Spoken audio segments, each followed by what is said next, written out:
Atâta. Aplauze, rugăm frumos pentru Carina!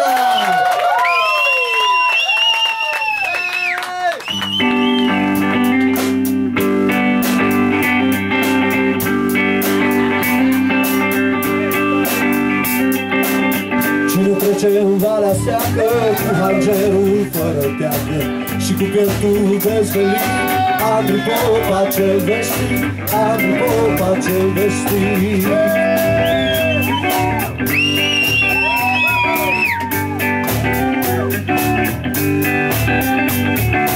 Și-a tăiat cu voinicie, și-a bătut joc de domnie și tot bravă încetat.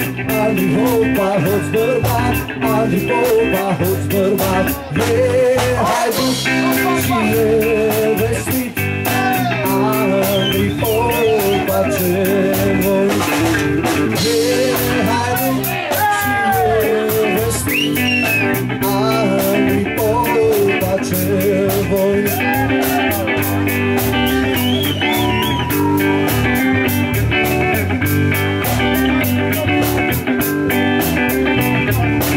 Și-are frațe cruce șapte, ce-au sub sângele cu lapte și tot travă neîncetat.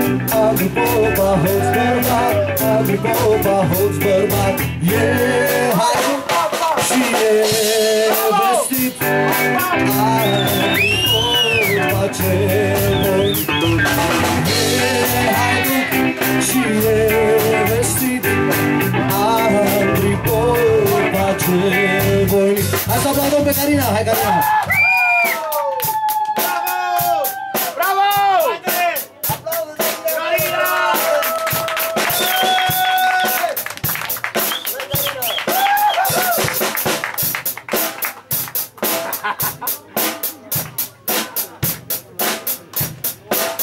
Un, doi, trei și e haidut și e vestit, Andrei Popa cel voit.